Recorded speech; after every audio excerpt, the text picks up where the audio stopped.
welcome to another episode of Nerds Drink Whiskey. Always sip, never slam. We are here yet again at our home away from home, Doggers, where, come to Doggers, you will be made to feel welcome. So we're going to, while we're waiting for Dogger, he's out serving our Whiskey of the Week to all the people in the crowd, and we're going to do the nerd talk while we wait for him. Ed, you had a few things you wanted to mention. Yeah, last month when we were here, we spoke a little bit, and it was just about to come out. The Toys That Made Us. Season 2 is out now. It's on Netflix. I don't know if any of you have seen it. It's a great show. It talks about the history. The new one is, as I recall, it's Transformers and Hello Kitty and...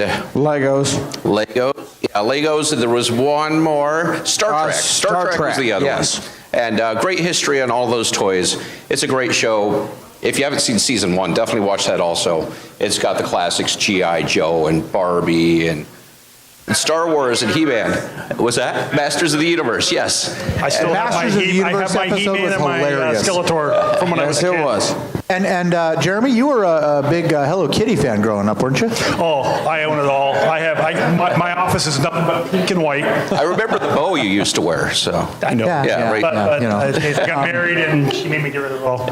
Yeah. So that must have been worth a fortune. The Toys That Made Us, the people that put that together really knew what they were doing, and they made an amazing documentary. Yeah. So. And the other thing that's out now is Funko. We're all probably familiar with the Pops, the little figures. And they have their own show. It's the history of Funko called Making Fun. It's a really good show, too. It's just, I don't remember how long it is. It's like an hour or something like that. It's probably like an hour. Really good, along the same line as the Toys That Made Us. So check that out if you haven't. I was very impressed with that show. So those Funko Pops have gotten so popular, I think somebody could make like an independent horror movie, sci-fi horror movie about, why are Funko Pops so popular? And it could be some brainwashing thing or like that one movie you were talking about like a couple weeks ago, Upgrade.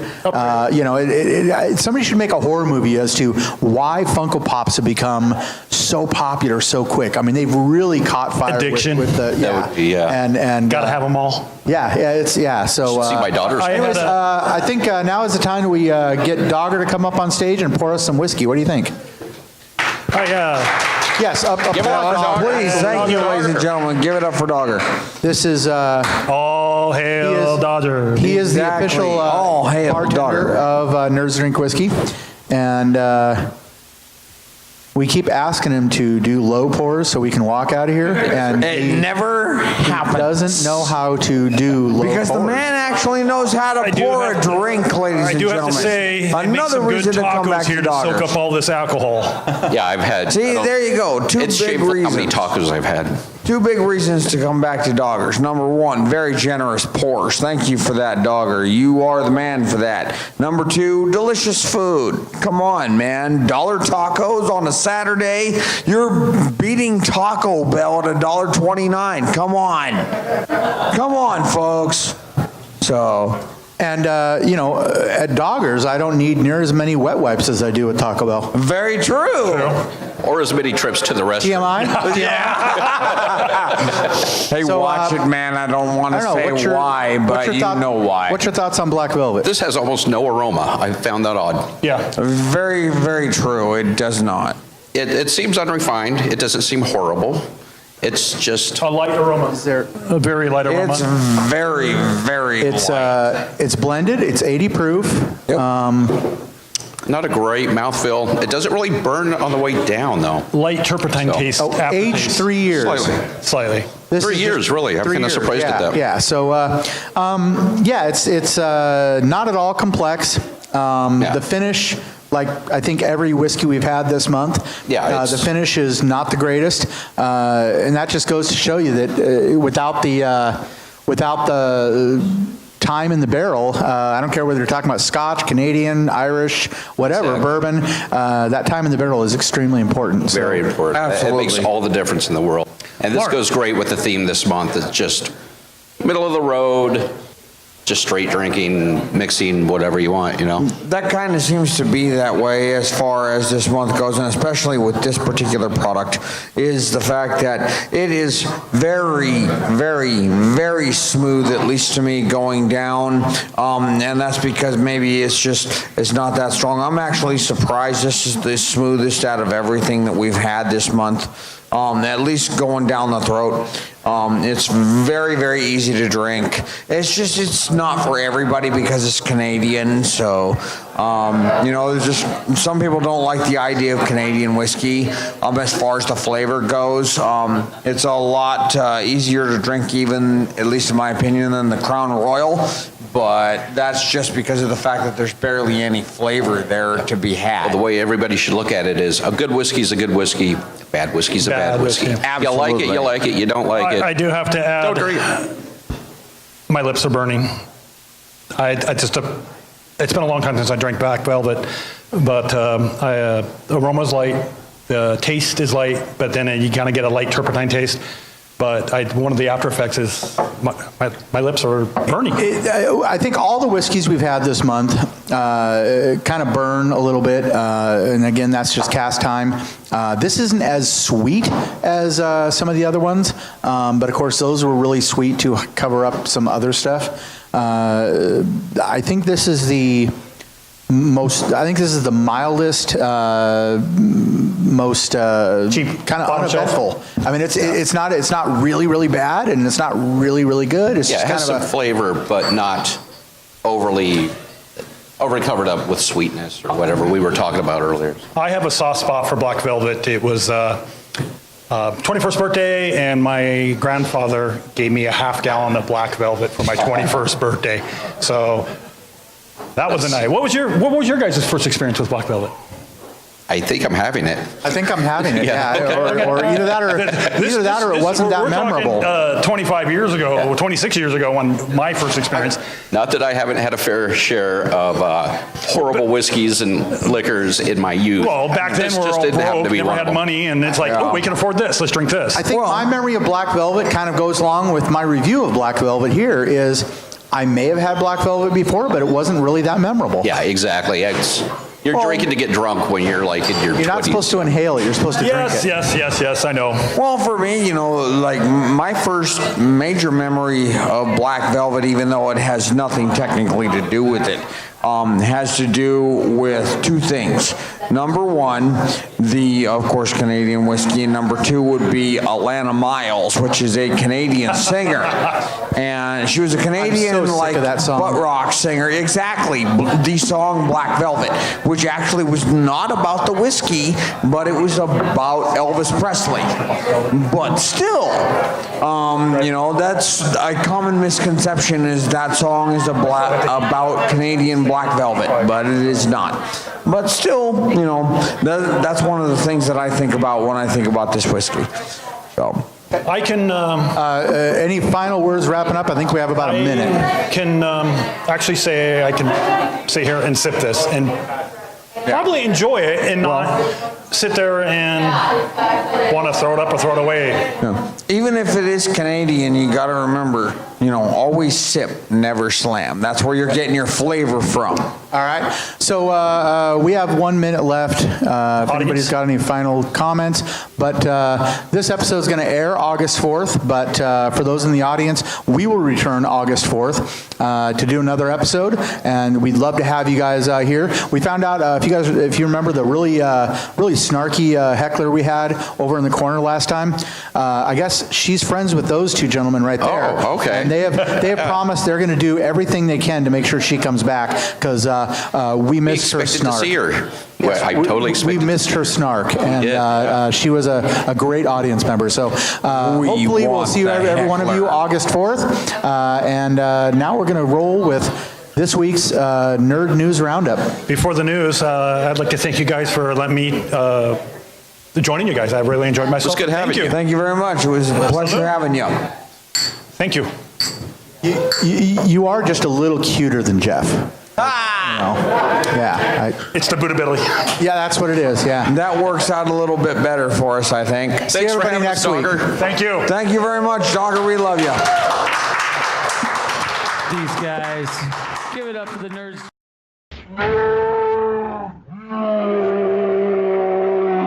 I, Mark Carras, the host of Nerds Drink Whiskey, have watched the new Kevin Smith show Hollywood. Although I have never indulged in the green and sticky, I found the show to be hilarious. The soundtrack might have been slightly annoying, but the show is so funny that I didn't care. This is the best new comedy in a very long time. I can't recommend it enough. Follow the link in the show notes to give it a view. But don't watch it at work. Writer-director John Schnepp has died. Known for Space Ghost Coast to Coast, Metalocalypse, Aqua Teen Hunger Force, and many more, John's death is a huge loss. He died from complications of a stroke. He was 51. Star Trek Discovery. Now with Spock. Executive producer Alec Kurtzman confirmed the news at San Diego Comic-Con this weekend. Star Trek Discovery returns in January. The Toys That Made Us Season 3 will feature Power Rangers, wrestling, Teenage Mutant Ninja Turtles, and My Little Pony. Anyone older than 30 that watched the first season of The Toys That Made Us was left craving for more. Season 2 was released in May, and we all turned into Claudia from Interview with a Vampire. I want some more. Netflix has not only responded with what will make up Season 3, but let us know that this is no longer the original 8-part special. The Toys That Made Us is now an ongoing documentary series. The Mary Sue has an interesting take on the latest Buffy news. In case you didn't hear, Buffy the Vampire Slayer is being rebooted. This time with an African-American actress in the iconic role, a female African-American showrunner in charge, and some asking some very important questions. The writer points out that unless original work from creators of color gets made, it'll never belong to that community. She follows that with, it'd be better if it were a spin-off series with the Black Slayer, which could still turn out to be the case, with the show still in early development, because then at least she could be her own person. But even that doesn't have the same benefits as something wholly original. Although we don't entirely agree with everything said in the article, it is very much worth reading. Pressure is being aimed at Disney for James Gunn being fired. You might have heard that James Gunn was fired from Guardians of the Galaxy 3 movie for something said about a decade ago. Many in Hollywood have come out not just to support him, but point out that being fired after trying to be a better person is a bad direction to go. Actress Selma Blair urged Disney to rehire James Gunn and encouraged her followers to sign a Change.org petition in support of him. As of Monday, nearly 200,000 people had signed the petition. Others voicing support are Dave Bautista, Zoe Saldana, Chris Pratt, and Rick and Morty co-creator Justin Roiland. Comedian actor Patton Oswalt took aim at far-right social media personality Mike Cernovich, who is credited with digging up Gunn's old comments. Please check the link in the show notes for the full story, because it's a good one. Game of Thrones House Stark gets inked to say goodbye. Lauren Windsor of Hunter and Fox Tattoo did the art for Sophie Turner. Maisie Williams just wanted to remind everyone that she is no one. Game of Thrones sadly doesn't return until 2019 sometime. Mark Hamill was not dressed as Orange Vader. Mark Hamill used a Jedi mind trick on us all. During the hype of Comic-Con, Hamill retweeted someone using the handle Brendan Bajilias, who thought Hamill was the one dressed as what he called Orange Vader. Hamill followed up about 19 hours later with breaking news. Fans slam, sham, ham, scam. Actor Mark Hamill says it was all in good fun and simply a joke meant to playfully mind trick his fans. He claims, without proof, most people enjoyed his massive San Diego Comic-Con job. Follow the link in the show notes for the full and funny story. Follow Mark Hamill on Twitter for endless hijinks from the Jedi Master. Robert De Niro might join Joaquin Phoenix in Joker movie. Joker would be the iconic actor's first comic book movie. The Hollywood Reporter stated Monday that De Niro would play a talk show host for the film set in Gotham City in the 1980s. Joker is set to start shooting later in the year and is due out October 4th, 2019. Nathan Fillion gets honest about Booster Gold rumors. The actor recently opened up about Booster Gold at San Diego Comic-Con. And while he isn't actively campaigning for the role, he thinks he'd be great at it. I heard that. He's a great character.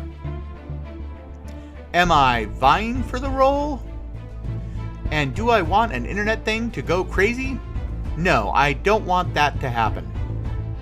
Do I think it's a great role? Yes. Would I do an amazing job?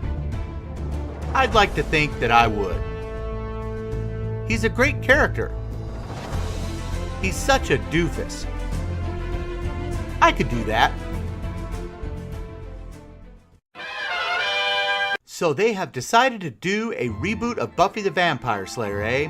Most fans are already preparing to hate this. Since they have also announced that they want an African American lead, we know what the result will be. Just like with the Ghostbusters reboot, The Last Jedi, and a few other incidents, they will call you racist and sexist if you say that it sucks. But I think I have a way to make everyone happy. What about a deep dive on to the 2 Black Slayers already in the Buffyverse? Let's do a deep dive on the backstory of Kendra Young and her watcher Sam Zabuto. Then maybe mix in some flashbacks of Nikki Wood as well. Any fellow Buffy fans out there? They're going to do it no matter what we think. But how would you guide them to make it not suck? Bobcat Goldthwait lashes out at Disney. In response to James Gunn being fired, Bobcat Goldthwait asked Disney to remove his voice from an upcoming park attraction. I would hate for you to come off as hypocritical, so I'm just suggesting you remove my voice from the attraction that's coming to your park. It's called World of Color Villainous, and I reprise the role of Pain. A role I played in Hercules, Goldthwait writes. So see, here's the deal. Years ago, I made a lot of sarcastically shocking and offensive jokes. Many that I'm embarrassed about now, and I'd hate to make you guys look bad seeing that I'm openly critical of the president and his administration. And you seem to be taking your lead from some of his radical fringe supporters. I think this is the most classy thing Bobcat Goldthwait has ever done.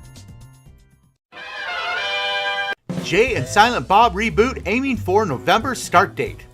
At San Diego Comic-Con, Kevin Smith gave an update to the Jay and Silent Bob reboot movie.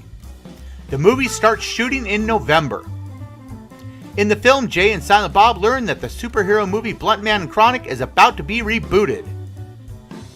So they go on an adventure to stop the movie from being made. Tons more details if you follow the link in the show notes. Marvel's Avengers. Infinity War release dates announced. The digital edition lands on July 31st, while the physical versions release 2 weeks later on August 14th. Which version of Infinity War are you waiting for? Rick and Morty creator Dan Harmon apologizes for distasteful video. The resurfaced video involved the assault of children as part of a scheme to stop serial killers by traveling back in time. In 2009, I made a pilot which strove to parody the series Dexter, and only succeeded in offending, Harmon said in a statement obtained by Variety. I quickly realized the content was way too distasteful and took the video down immediately. Nobody should ever have to see what you saw, and for that I sincerely apologize. Stan Lee is getting animated with the Teen Titans. In Teen Titans Go to the Movies, Stan Lee is a character. It's a superhero movie cameo where he makes fun of himself for doing so many superhero movie cameos. Is this the most meta thing you've heard about today? Zachary Quinto confirms R rating for Quentin Tarantino's Star Trek movie.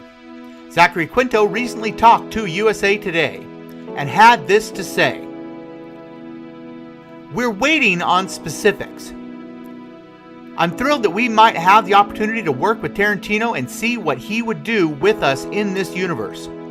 It's going to be an R-rated version of Star Trek, which would be the first in the movies, and that's exciting. I've been a fan of his for years, and I'm really inspired by his originality. Take that originality and mix it with this world full of incredible ideology and colorful characters, and the result could be pretty thrilling. Between the blood and F-bombs that Quentin Tarantino is known for, none of this should be too shocking. But what are your thoughts on the Quentin Tarantino Star Trek? Marvel's new Infinity Wars series is building towards a major villain reveal. Infinity Wars Prime #1 was released this week. Writer Jerry Duggan has been redefining the role and purpose of the Infinity Gems within the Marvel Universe. The comic is drawn by Mike Deodato Jr., Frank Martin, and Corey Pettit.